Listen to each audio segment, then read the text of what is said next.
할렐루야. 팔복강의 세 번째 시간입니다.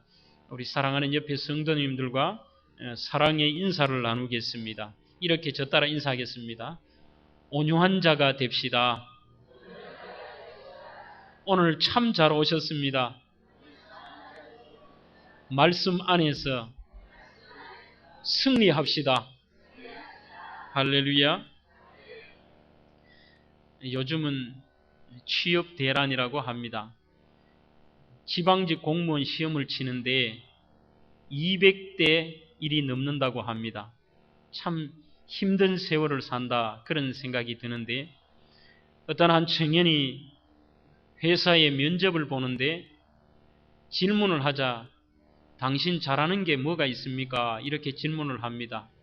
면접관의 질문에 청년이 대답하기를 참 저는 부족한 게 많습니다. 그리고 뭐 특별히 잘하는 것도 없습니다. 아는 것도 없습니다. 참 죄송합니다. 만약에 이렇게 답을 했다면 그 청년이 합격을 했을까요? 안 했을까요?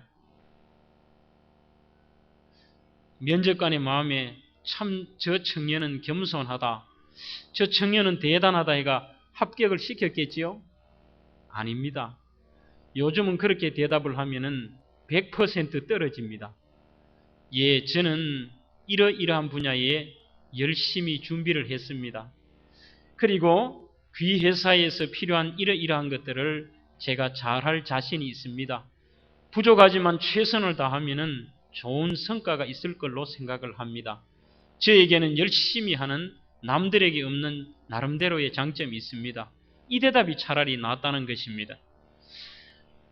성도들에게 오늘의 주제인 온유에 대해서 얘기하면은 늘 머릿속에 고정관념이 있습니다. 온유다 이렇게 생각하면은 왠지 모르게 자기 자신을 과소평가하고 좀 낮추고 겸손하고 자기 비하라든지 조금 심하면은 조금은 비굴할 정도로 법 없이도 산다는 처럼 이래도 좋고 저래도 없이 허허 실실 나가는 사람을 온유하다라고 생각할 수도 있습니다.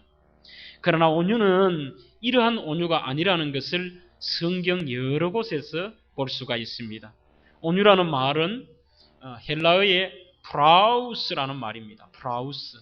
그 프라우스라는 말은 비가손이라는 신학자가 정의하기를 하나님 앞에서 스스로 겸비하고 사람으로서 권력이 있든지 없든지 늘 유순하며 남을 허물지 아니하고 모욕을 당하여도 평정심을 잃지 않는 사람, 이런 사람을 온유한 자라 그렇게 평가를 합니다. 국어사전을 찾아보니까 온유라는 데에서 어떻게 정의를 하느냐?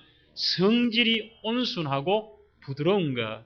그래서 우리 성도님들은 국어사전에 있는 내용만 머릿속에 생각을 하는 겁니다. 온유하다 이러면 좀 부드럽고 말랑말랑한 것, 이런 것이 온유라고 보통 생각한다는 것입니다. 그렇다면 온유는 쉽게 정의한다면 이런 것입니다. 하나님 앞에서는 겸손하고 사람들 앞에서는 유순한 성격의 소유자, 그런 사람이 온유한 자입니다. 예수님 당시에는 이 온유라는 프라우스라는 단어가 세 가지 의미로 사용이 됩니다. 첫째는 여러분들 몸이 막 심하게 고열로 고생할 때가 있지 않습니까? 장질부사라든지 장티푸스라고 얘기를 합니다. 그 뜨거운 이 고열 때문에 고생을 하다가 이제 엄마가 아이의 옷을 벗기고 이 물수건으로 아이의 몸을 닦이고 어떻게 하든 이 아이의 몸을 하면은 밤새도록 엄마는 잠을 못 잡니다. 그 아이도 너무 열이 높으면은 막 횡설수설하고 어쩔 줄 몰라하고 아파하지요. 너무 힘들어서 아이가 이제 어느 정도 열이 뚝 떨어지면은 아이가 차분해집니다. 차분해지고 잠을 잡니다. 그 상태, 열이 잡히고 사람이 정상이 되는 것을 바로 이 온유라는 단어 프라우스라고 사용을 했습니다. 두 번째 프라우스는 돌풍이 심하게 막 붑니다. 바람이 불고 감당할 수 없는, 집이 날아가고 온갖 험악한 일을 당하는데 갑자기 이 바람이 잠잠해지고 조용해지는 것, 이것도 역시 온유라는 단어와 똑같은 프라우스라고 사용을 합니다. 세 번째 프라우스라는 단어는 여러분들 야생마 길들이는 것을 영화를 통해 한번 보셨을 겁니다. 이 야생마는 보통 힘든 게 아닙니다. 잡을 수도 없고 잡으려고 쫓아가면 도망가 버리고 뒷발로 차버리고 앞발을 들어가지고는 반항을 하고 담장을 넘어가려고 하고 감당할 수가 없습니다.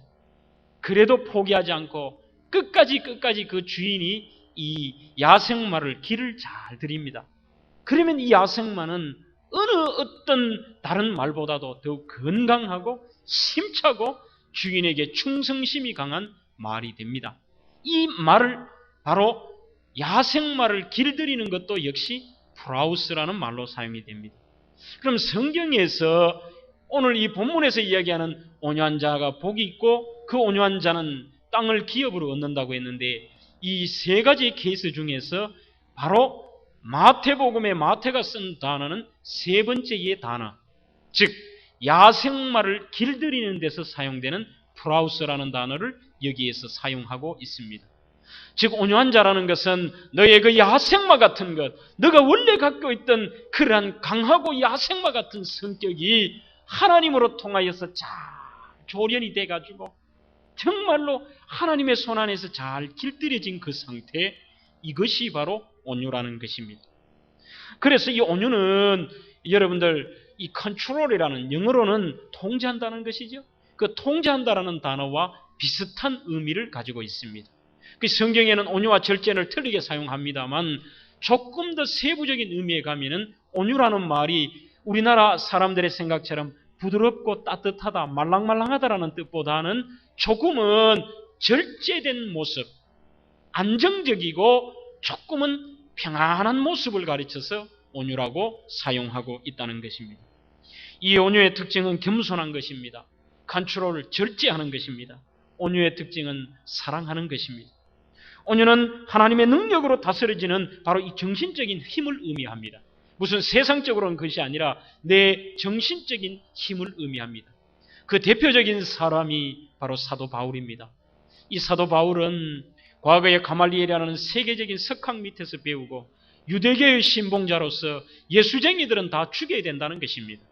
하나님을 모욕하는 자들이니까 이 예수쟁이를 다 죽여야 된다. 미친 듯이 발악을 합니다.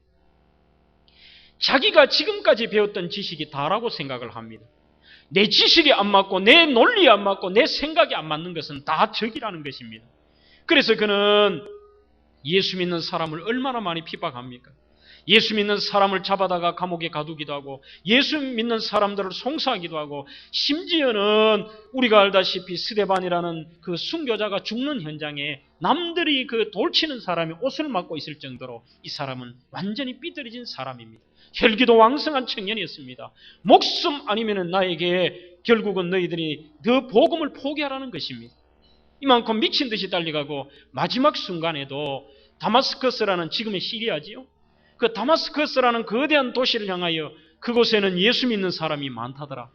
오늘 내가 그들을 전부 잡아서 감옥에 넣고 죽이리라는 이러한 미친 듯한 마음의 포부를 가지고 그 다마스커스로 향해 가는 도상에서 그 길 가운데서 바로 살아계신 우리 예수님을 만나게 됩니다. 그때 우리 예수님의 음성이 사울아 사울아 네가 왜 나를 핍박하느냐? 당신은 누구지요? 바로 네가 그렇게도 핍박하는 내가 예수니라. 그때에 그가 그렇게도 죽이려고 쫓아갔고 잘못되어 따라오던 그 예수가 바로 이 땅에 오신 하나님의 아들 예수라는 것을 깨닫게 되고 고꾸라지게 됩니다. 강렬한 빛 때문에 눈이 볼 수가 없고 결국은 그가 아나니아라는 사람으로 통하여 이제 눈을 보게 되고 아하, 지금까지 내가 알고 있었던 인생, 미친 듯이 달려왔던 내 자신이 잘못되었구나. 예수님이 진리였구나. 그때부터 이분은 180도 바뀌어지게 되어서 예수를 믿는 사람을 죽이려 갔던 사람이 예수를 위하여 죽는 사람이 되었다는 것입니다. 사도 바울은 지금도 이 여러분들이 서양에서 있어서 철학과 사상과 모든 서양사에 있어서도 이 사도 바울은 빼놓을 수 없는 사람입니다. 그뿐만 아니라 우리 기독교로 봐서도 그는 이방인들, 저와 여러분들을 위한 사도로 부름받았고 이 사도 바울은 신약 성경의 3분의 2를 이 사람이 기록했다는 위대한 사람이 되게 됩니다. 과거에 죽이려고 혈기가 방장했던 이 사도 바울이 예수를 만나게 되자 남들이 매를 쳐도 거기에서 복종하고 남들이 침을 뱉어도 거기에서 모욕감을 다시 반항하지 아니하고 감옥에 갇혀서도 거기서 침울하게 영원히 낙심하고 있는 것이 아니라 감옥 안에서도 늘 기도하고 찬양할 수 있는 정말 온유한 사람으로 바뀌어지게 되었다는 것입니다. 그러므로 이 온유라는 것은 절제요 조절하는 것입니다. 온유라는 것은 부드러운 것입니다. 온유라는 것은 혈기와 드러내는 것이 아니라 온유는 약한 것으로 강한 것을 이기게 하는 하나님의 방법입니다. 노자의 도덕경이라는 책에 보면은 그 책의 제78장에 온유에 대해서 설명을 하기를 물이라고 설명을 합니다. 그 물이라는 것은 여러분도 알다시피 이 물은 우리 체내에도 들어가면은 만약에 물이 딱딱했으면 어떻게 했을까요? 그것을 소화하기도 힘들고 우리가 제일 마지막에 먹는 게 무엇이느냐? 다 못 넘겨도 물을 넘기면은 사람이 40일은 살 수가 있습니다. 그래서 마지막 곡기를 끊어도 물까지 못 받으면 그 사람은 죽은 사람으로 간주를 합니다. 그 물은 부드럽기 때문입니다. 이 안에 들어가서 오장육부와 모든 생명선으로 그 물은 자연스럽게 내가 느끼지도 못할 정도로 저절로 이렇게 퍼지게 되죠. 그러면서 도덕경에서 말하는 것이 물이 이 산곡에서 흘러내릴 때는 깊은 계곡에서 급한 물로도 내려왔다가 바위를 만나면 이 바위를 양쪽으로 싹 흘러서 갑니다. 결코 부딪히지를 않습니다. 또 내려오다 장애물을 만나면 피하게 됩니다. 그 앞에 장애물이 만나면 물줄기가 바뀌어버립니다. 다른 데로 싹 흘러갑니다. 걸리는 게 없지요. 맺히고 걸리고 부딪히는 딱딱하여서 뭔가 혈기를 부리고 돌파하는 것보다는 피해가지 감싸는 것입니다. 이런 힘이 없이 보이는 물이 정말로 흘러 나중에 대해로 갔을 때는 그 물이 거대한 배도 띄우는 것입니다. 그러한 큰 힘을 발휘하게 된다는 것입니다. 약함으로 강함을 이기게 하는 것, 부드러움으로 강함을 이기게 하는 것, 이것이 바로 온유라는 것입니다. 여러분들 혹시 말콤 X라는 영화를 보셨습니까? 이 영화는 무엇인가 하면은 흑인의 인권에 대한 영화인데, 과거에 그 말콤 X의 영화가 나오기 그 한참 전에 흑인들의 우상은 누구였는가 하면은 바로 마틴 루터 킹 목사님이었습니다. 마틴 루터 킹 주니어 이 목사님은 사람들에게 하는 말은 늘 비폭력, 무저항입니다. 여러분, 결코 폭력을 폭력으로 맞서서는 되지 않습니다. 여러분들이 이 국가적인 부조리와 노예 제도와 사회의 잘못된 것들과 폭력에 대해서 똑같이 폭력으로 행사해서는 되지 않습니다. 오늘 우리에게는 예수님이 주신 사랑이 있습니다. 그러면서 그분이 결국은 사랑으로 폭력을 이기겠다라는 게 주장입니다. 반대로 말콤 X의 영화는 뭔가 하면 덴젤 워싱턴이라는 분이 주연을 했는데, 우리가 이 사회의 부조리를 이길 수 있는 방법은 부드러운 사랑만 갖고 이해만을 갖고 되지 않는다. 폭력은 폭력으로 같이 맞서야 된다. 주먹은 주먹으로 맞서야 되고 살인은 살인으로 맞서야 된다.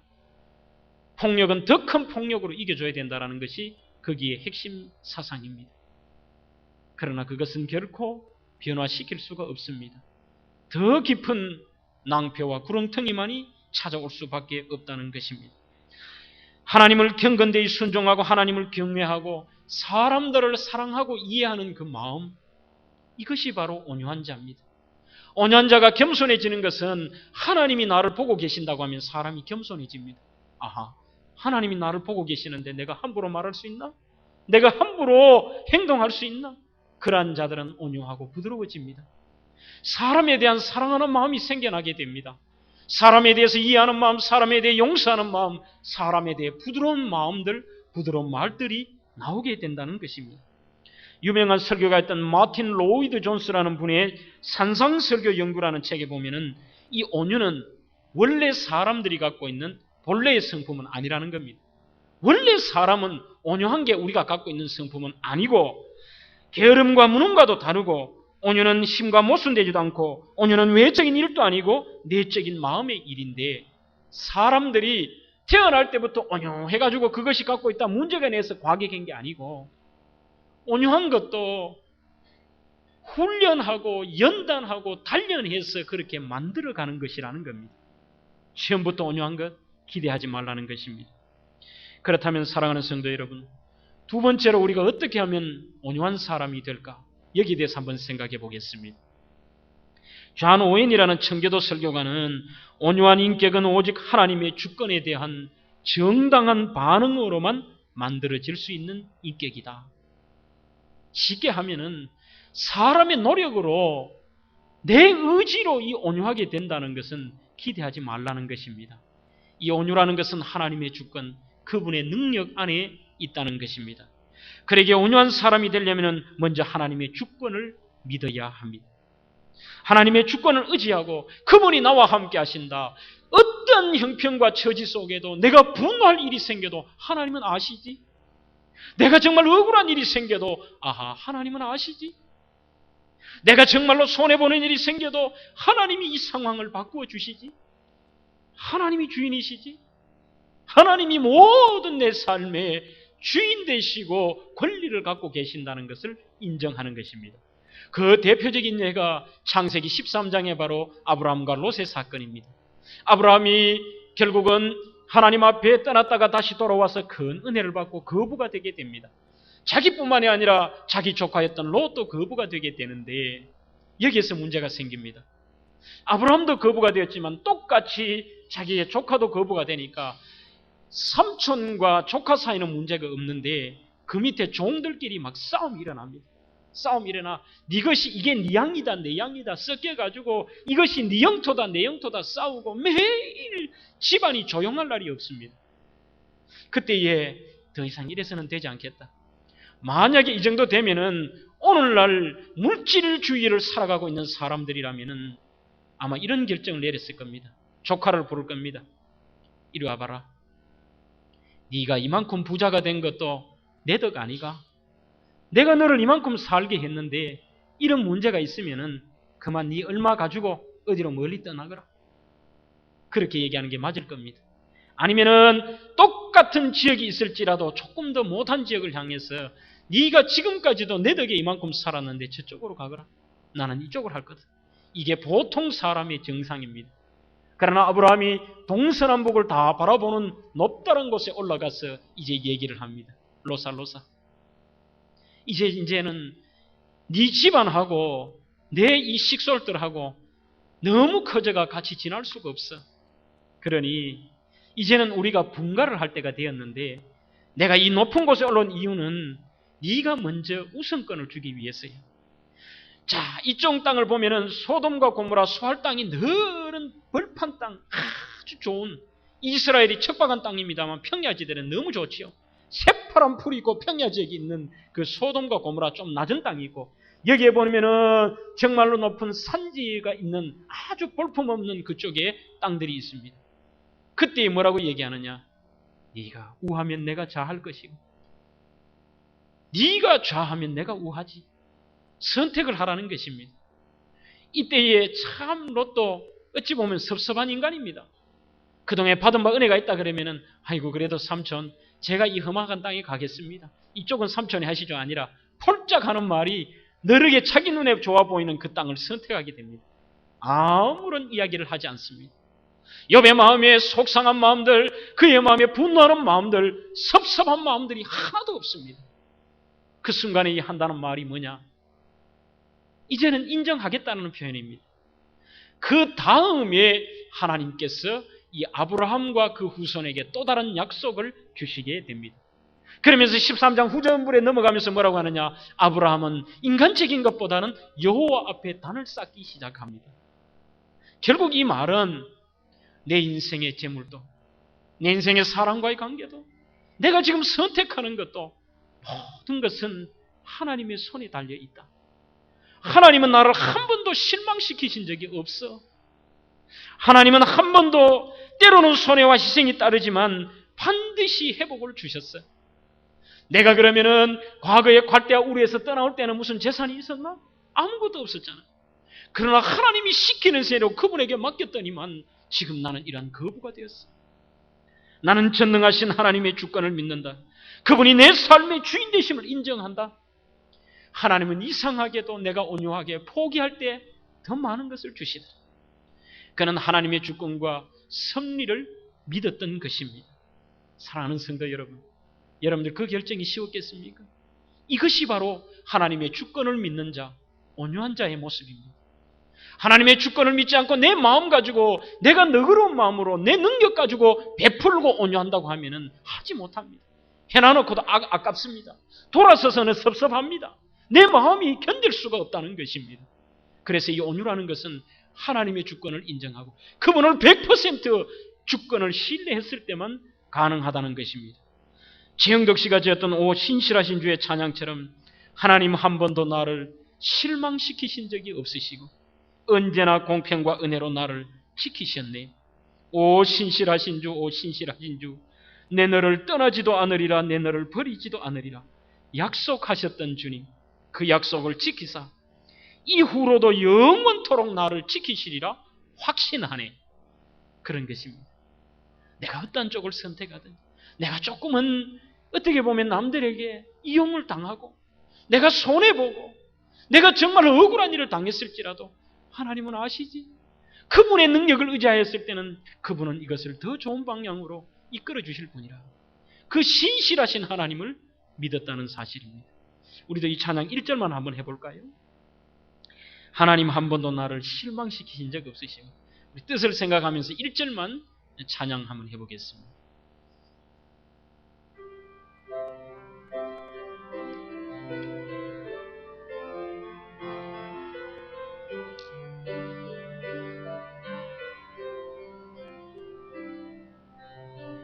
하나님 한 번도 나를 실망시킨 적 없으시고 언제나 공평과 은혜로 나를 지키셨네. 오 신실하신 주, 오 신실하신 주, 내 너를 떠나지도 않으리라, 내 너를 버리지도 않으리라 약속하셨던 주님, 그 약속을 지키사 이후로도 영원토록 나를 지키시리라 확신하네. 할렐루야. 하나님이 우리를 지키시고 우리에게 선한 곳으로 이끌어 주실 줄로 믿습니다. 그러한 자만이 온유할 수가 있습니다. 또한 온유한 사람은 어떤 사람이냐? 두 번째로 끊임없이 자기 자신을 훈련시켜야 합니다. 이런 분 얘기하는 분이 있습니다. 목사님, 온유하고 싶지만 나는 내 천성이 그렇게 생겨 먹었습니다. 온유할 수가 없습니다. 나는 원래 조금은 성격이 괄괄하고요.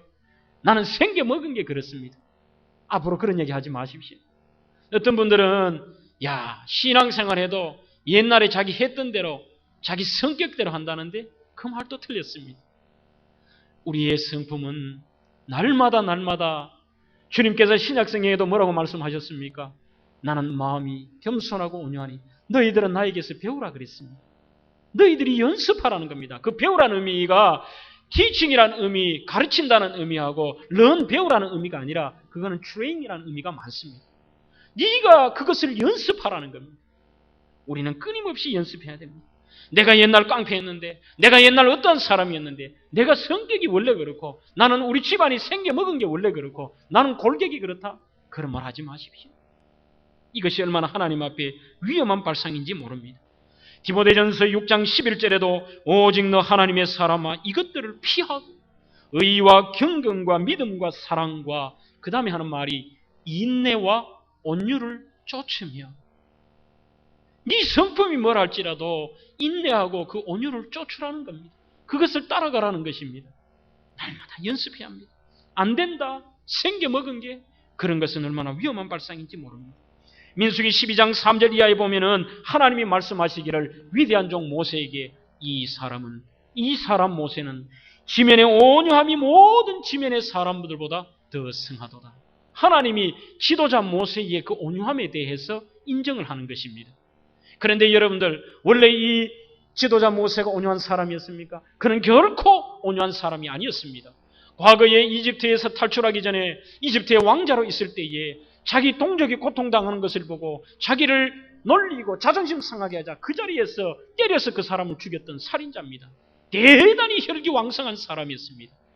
분이 많았던 사람입니다. 혈기를 참지 못했던 사람입니다.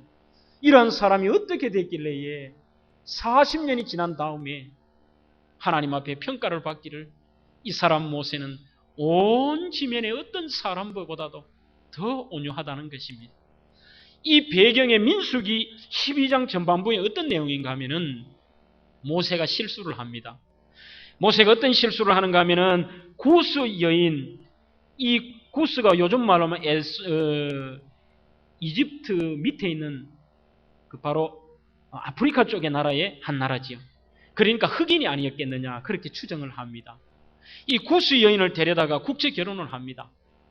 정통 유대인이 이방 여인과 아마 무슨 사연이 있었던 것으로 보이죠. 그 여인과 결혼하니까 형 아론과 동생 미람이 얼마나 이 오빠하고 동생을 비판하는지 모릅니다. 네가 그럴 수 있나? 네가 지도자가 될 가능성이 있나? 네가 감히 뭐 어떻게 국제 결혼을 해? 온갖 소리. 할 말도 많고 거기에서 할 말도 있지만 정말로 중요한 것은 과거의 혈기로서 별거 아닌 소리에서 사람을 쳐 죽인 모세가 아니라 극도로 컨트롤, 조절하고 그 온유함을 잃지 않은 이 모세의 모습을 발견합니다. 반응을 보이지 않습니다. 비판을 해도 온갖 나쁜 소리를 해도 그저 그걸 받아들이고 아이고 저렇게 얘기할 수 있지. 그때의 하나님의 평가가 모세의 온유함이 온 땅의 사람들보다 더 크다는 것입니다. 여러분들 연습해야 합니다. 정말 연습해야 합니다. 나는 혈기 있다. 나는 말 조절을 못해. 나는 시큰참다 안 돼. 그런 말 하지 마십시오. 하나님이 원하시는 것은 우리는 죽을 때까지 정말로 이 성화의 과정을 갈 때까지 끊임없이 온유함을 달라고 기도하고 내 성품이 온유하도록 우리는 늘 훈련해야 한다는 것입니다. 세 번째로 어떻게 우리가 온유한 사람이 되느냐? 하나님의 주권에 맡기는 것입니다. 의지적인 결단. 대개는 분노를 조절하지 못하는 까닭이 뭐냐? 물질적이고 정신적인 모든 것들의 소유가 나라고 생각하기 때문에 안 됩니다. 하나님께 맡기는 겁니다. 정말로 가만히 생각해 보십시오. 여러분들의 것이라 생각합니까? 내가 육신이 있다고 육신이 내 것이라 생각하십니까? 아니면은 여러분들이 가진 재산이 여러분들의 것이라고 생각하십니까? 아니면은 여러분들의 자녀가 100% 내가 아내와 사랑을 해서 놓았고 내 혈육인 내 새끼 내 것이라 생각하십니까? 거기에서 문제가 발생합니다. 모든 사람들은 그게 집착이 됩니다. 하나님께 맡기고 하나님의 것이라는 것보다는 내 소유, 내 것이라는 생각 때문에 온유함을 다 잃어버립니다. 그렇기 때문에 왜 어떻게 문제가 생겨도 이 사람이 내 소유를 침해했기 때문에 내 것을 침해했기 때문에 내가 받을 것을 저 사람이 갖고 갔기 때문에 이것은 내 몫이다, 네 몫이다, 내 몫이다, 이것은 내 자존심이다, 내 것 전부 이야기하는 것은 하나님의 것이라고 얘기가 아니라 내 것이라 생각하기 때문에 속에서 이런 것이 올라오는 겁니다. 끝까지 두고 보자, 해보자, 죽여보자. 이것이 우리의 마음에 있는 온유함을 다 잃어버리게 만듭니다. 정말로 온유하기를 원한다면 나의 모든 것, 나의 나 된 것은 전적인 하나님의 은혜예요.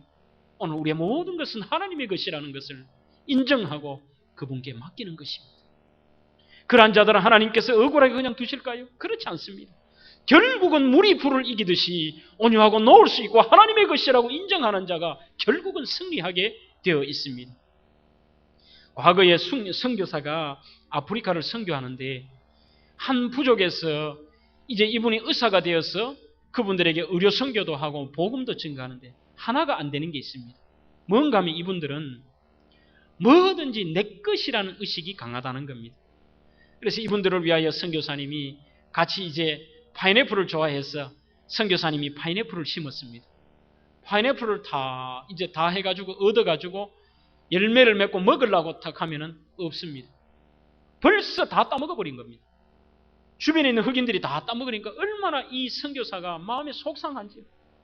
나는 너희들을 위하여서 의료를 베풀고, 나는 너희들을 위하여 복음을 증거하고, 너희들에게 가난한 자들에게 옷을 주고, 너희들을 위하여 내가 모든 걸 희생하는데 너희들은 내가 그렇게 사랑하는 파인애플도 하나 못 남겨두나? 속상했어. 그 다음에 또 심었더니만 또 마찬가지입니다. 선교사님이 화를 냈는데도 또 미리 따먹어버립니다. 그래서 선교사가 묻습니다. 너희들은 내가 너무 속상하다. 왜 이걸 따먹지? 그때 이 사람들이 하는 말이, 이것은 선교사님 우리한테 시켰잖아요. 이거는 내가 심었다는 건 내 거라는 거예요. 내가 너희들에게 돈을 주고 내가 너희들 했잖아. 그래도 내가 하고 내가 심었기 때문에, 내가 했기 때문에 내 거라는 겁니다. 너무 억울한데 그 다음에도 또 안 됩니다.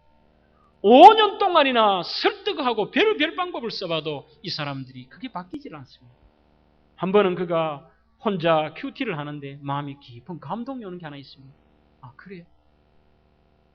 가만히 생각해 보면은 저 사람들도 내 걸 하는데 저 사람 거다 있고 내 거도 아니다. 저것은 하나님의 거지.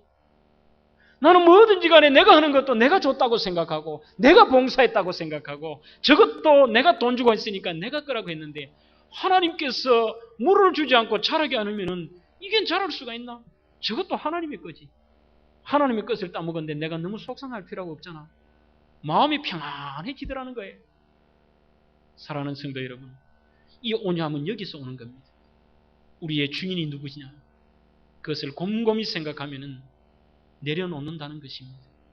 이용규 선교사가 지었던 책의 제목처럼 우리는 다 가지고 전부 내 것 하나라도 돈 한 푼이라도 더 차지하려고 하고, 뭐든지 내가 법정 싸움을 하더라도 내 거라고 생각하지만 놓는 자가, 내려놓는 자가 이긴다는 겁니다. 정말 우리 것인가? 어떻게든 우리는 내려놓아야 합니다. 내려놓아야 합니다. 하나님 앞에서 내려놓지 못하면은 우리가 어찌 보면은 이 선교사보다 더 마음에 속상하고 잃는 것이 많습니다. 그렇다고 얻는 것도 아닙니다. 내려놓아야 합니다. 우리는 이 파인애플 스토리라는 그 책을 통하여 남의 일이 아닙니다. 우리 인생에서 파인애플 스토리를 쓰지 마시기 바랍니다. 하나님의 주권에 맡기고 인정하는 자. 그렇다면 오늘 큰 세 번째로 마지막 온유한 자의 삶은 어떻게 살아야 되느냐? 구체적인 이야기입니다. 첫째는 조급하지 마시기 바랍니다. 조급한 자는 결코 온유할 수가 없습니다. 전도서 7장 9절에도 급한 마음으로 노를 바라지 말라. 바실이라는 초대 교부는 이 조급한 마음을 가지고서 술 취한 자와 똑같다. 술 취한 자가 뭘 이룰 수 있습니까? 아무것도 못 이룹니다. 자기 혼자 뭐 다 될 것 같은데 아무것도 안 됩니다. 그래서 이 바실의 표현이 정확합니다. 세네카라는 사람은 좀 더 심각한 말로 기독교인이 조급한 것은 미친 짓이다. 그렇게 표현을 합니다. 여러분들이 아시는 김삼환 목사님이라는 분이 계십니다. 그분은 지금 명성교회라는 7만 명 이상이 되는 큰 장로교회 목회를 하는데, 이분이 시골교회 2군데서 자기 발로 나온 게 아니라 쫓겨났습니다. 그 대목사님, 그렇게 설교 잘하는 목사님을 쫓아냈습니다. 그 시골교회 목사들이, 장로님들하고 교인들이 왜 쫓아냈느냐? 답은 목사가 비실비실하고 설교도 못하고 몇 년이 지나도 교회가 부흥이 안 된다는 겁니다. 그래서 2군데 다 이 김삼환 목사가 쫓겨나서 갈 데가 없어서 서울에 가서 개척을 한 겁니다. 그것이 지금 세계적인 명성교회가 된 겁니다. 저는 그 내용을 읽으면서 이런 생각을 해보았습니다. 참 조급하다. 조급하다. 그분 속에 있는 그 영역들, 그분 속에 있는 말씀의 깊이들 조금 기다려줬더라면 그것도 부흥하고 또 올라가서 부흥하고, 그렇지 않겠습니까? 5년 기다렸으면 10년 기다려야죠. 여러분들의 삶도 마찬가지입니다. 억울하고 답답하고 속상해서 속에 있는 것이 왔다가 금방 참다가도 다 잃어버립니다. 온유함을 다 잃어버린다는 겁니다. 여러분들, 이 조급하지 말라는 것은 하나님이 보고 계신다는 것입니다. 하나님은 알고 계시기에 우리는 인내하고 조급하지 말라는 것입니다. 에베소서 4장 26절에도 27절까지 분을 내어도 죄를 짓지 말며 해가 지도록 분을 품지 말고 마귀로 틈을 타지 못하게 하라.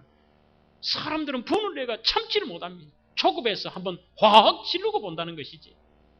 그것이 결국은 땅을 기업으로 얻지 못하는 엄청난 불행이 찾아올 수도 있습니다. 두 번째 온유한 삶은 악의를 절대 품으면 안 됩니다. 요한복음 8장 44절에 악의는 마귀의 모형이라고 그랬습니다. 요한일서 3장 15절에도 악의는 마음속에 살인한다는 것입니다. 악의를 품고 기도하면 하나님이 결코 들어주지 않습니다. 속으로 악한 마음을 가지고 기도하는데 어찌 그 선하신 아버지가 들어주시겠습니까? 며칠 전에 남부경찰서 형사 하나가 저에게 상담을 하려고 왔습니다. 교회도 안 다닌다 그럽니다. 목사님 상담 좀 하려고 합니다. 그 무슨 얘기입니까? 밤 이제 8시 넘어서 상담을 하는데, 목사님, 대구 순복음교회 사태 때문에 사건이 자기가 배정을 받았는데 고소고발건 하는데 300명의 고소고발이 지금 들어왔다는 겁니다. 그래, 목사님, 이걸 어떻게 처리해야 될지 종교적인 문제고 너무 심각해가지고 제가 어떻게 할지 몰라서 목사님 찾아왔다는 거예요. 참 제가 부끄럽다는 생각을 먼저 들었습니다. 그 다음에 뭐라고 상담을 하겠습니까? 그러면서 양쪽에서는 지금 그 큰 교회가 양쪽에서 갈려져서 90%, 10% 해서 총회, 교회 이래서 서로 간에 모여서 이쪽에서 저쪽에서 기도하고 예배한다는 겁니다. 하나님이 그 예배를 받으시겠습니까? 서로 악의를 품고 우리가 의롭다 하고 남들은 죽일 사람이고 이제는 세상 법정까지 서로 고소하는 지경에 왔는데요. 참 가슴 아픈 일입니다. 그것은 벌써 마귀가 틈타도록 그들의 마음의 문을 열어놓은 것입니다. 악의는 품지도 말아야 합니다. 서로 간에 죽이고 내가 잘났다라고 하고 서로 악의를 품는 그 기도 결코 하나님이 들어주시지는 않습니다. 세 번째는 복수하지도 말아야 합니다. 로마서 12장 19절에 너희가 친히 원수를 갚지 말고 진노하심에 맡기라고 그랬습니다. 사무엘의 기름 부음 5년이 되었습니다. 여러분들이 아시는 그 다윗왕도 그랬습니다. 머리에 네가 왕이라고 사무엘이 기름을 부었지만 금방 왕이 된 것이 아닙니다. 5년이 지나도 아직도 그가 달라진 것은 없고 여전히 현직 왕이었던 사울왕은 그를 죽이려고 쫓아오고 그는 여전히 왕의 신분으로서 머리에 기름 부음을 받았지만 아직도 도망자의 신세입니다. 그 신세였는데 하루는 좋은 기회가 왔습니다. 남들이 말하는데 너가 알고 있는 어느 곳에 지금 왕이 자고 있다는 것입니다. 가보니까 왕이 자고 있습니다. 얼마든지 그걸 찔러도 정당방입니다. 그 왕이 자기를 죽이려고 했으니까. 그러나 그때의 이 다윗왕의 마음은 무엇이었습니까? 사람의 생명, 이 왕은 하나님이 세웠다는 것입니다. 하나님이 심판하셔도 하시고 하나님의 이거는 절대 권능이지. 내가 감히 그 하나님의 심판을 내가 할 수 없다는 것입니다. 그래서 옷자락을 베어서 나오기도 하고 또 다른 방법을 쓰기도 하고 결국은 그가 악을 악으로 갚지 않습니다. 복수하지 않습니다. 거기에 바로 이 다윗왕의 위대한 것이 있고 하나님이 쓸 수밖에 없는 사람이라 그렇게 생각할 수가 있습니다. 하나님께서 그와 사울 사이에 재판장이 되시기를 원했다. 하나님이 아신다. 하나님이 하시겠지. 내가 인간적으로 복수하지 말자. 아니라는 것입니다. 왜 억울한 마음이 없겠습니까? 하루 이틀도 아니고 5년 동안 도망자의 신세입니다. 억울해도 세상 방법 쓰지 말기 바랍니다. 자신이 하려고 하면 더 낭패를 보게 됩니다. 하나님께 맡겨야 합니다. 복수하지 말아야 합니다. 억울해도 결코 인간적인 세상 방법을 쓰지 마십시오. 하나님이 싫어하십니다. 네 번째로는 온유한 자는 악한 말을 듣지도 않고 하지도 않아야 합니다. 우리 한국 사람들이 말이 얼마나 거친지 모릅니다. 여러분들이 온유하기를 원하시면 입부터 조심해야 됩니다. 온유하기를 원하시면 말부터 조절해야 합니다. 한국 사람은 응원을 해도 겁납니다. 축구를 해도요, 공 차지 않습니까? 공을 차면은 공을 넣으라 해야 되죠. 한국 사람은 뭐라 그런지 아십니까? 죽여라 그럽니다. 죽여라! 죽여라! 적을 죽이라는 거예요. 죽이든 살리든 막 끝장을 봐야 되는 겁니다. 부부싸움 해도요, 말이 너무 거칩니다. 나중에 하면은 여자분들도 막 머리 내밀고 죽이라 그래요. 결코 우리 믿음의 백성들은 헛소리라도 그런 말은 하면 안 됩니다. 온유한 자는 말부터 시작이 됩니다. 여러분들 교회 오면 사랑한다는 말하고 승리한다고 하나님은 내 편이라 그러고 늘 보면은 우리에게 칭찬하는 말, 여러분들이 들으시면은 미인대칭 운동이 있었습니다. 미소 짓기, 인사하기, 대화하기, 칭찬하기. 이것이 결국은 우리를 온유한 심성을 만들기 시작합니다. 말 속에서 정말로 하나님이 싫어하는 말, 험악한 말들은 듣지도 말아야 합니다. 모였다 그러면은 수군수군대고 그저 나쁜 얘기, 남의 이야기, 교회도 부정적인 이야기들, 여러분들 그 말은 듣지도 말아야 합니다. 썩지도 말아야 합니다. 이것이 우리의 심령을 좀 먹게 됩니다. 온유한 성도의 입에는 부드럽게 온순하고 세워주는 사랑과 칭찬과 온갖 어떤 말보다도 우리는 온전히 다른 사람에게 사랑할 수 있는 말들을 뱉어야 합니다. 마태복음 5장 22절에 보면은 엄청나게 충격되는 말이 나와 있습니다. 하나님이 말씀하시기를 형제 보고 미련나는 놈이라고 말하는 자는 지옥불에 들어가리라. 야, 겁나는 말이죠. 형제를 향해 이 미련한 놈, 이 나쁜 놈, 이렇게 하는 말 자체도 하지 말라는 것입니다. 남들에게 상처가 되고 녹이 띈 말, 음해하는 말, 이것은 마귀가 기뻐하는 것입니다. 우리는 이런 말들을 삶의 현장에서 완전히 벗어버려야 합니다. 우리 한 번 더 옆에 분에게 해보겠습니다. 이제 이 정도 배웠는데 쑥스러우면 안 되겠지요? 주 안에서 사랑합니다. 하나만 더 하겠습니다. 주 안에서 승리하십시오. 마지막 5번째로 온유한 자는 다른 사람에게 잘못에 대해서 덮어주는 것입니다. 사랑이라는 헬라어의 뜻은 스테게라는 뜻입니다. 그 스테게라는 원어는 위에서 덮는다라는 뜻입니다. 사랑하라는 뜻인데 상대방의 허물을 덮어줄 때에 우리의 마음에 너그럽고 온유한 마음이 듭니다. 인내로 기다려야 합니다. 따뜻해집니다. 이 스테게라는 말은 두 가지 의미인데 하나는 허물을 덮어주라. 두 번째 의미는 상대방을 따뜻하게 해주라는 것입니다. 그 사람의 마음에 비수를 꽂고 그 사람을 춥게 만드는 게 아니라 저 사람의 문제를 깨닫고 내가 그 사람의 약점을 덮어주고 그 사람을 따뜻하게 해주게 덮어주는 이불이 되는 것, 이것이 바로 성경에서 말하는 온유한 삶입니다. 말씀을 맺겠습니다. 우리 사랑하는 대명의 성도 여러분, 온유한 자는 오늘 이 말씀으로 통하여 참 쉽지 않은 것입니다. 날마다 연습해야 합니다. 노력해야 합니다.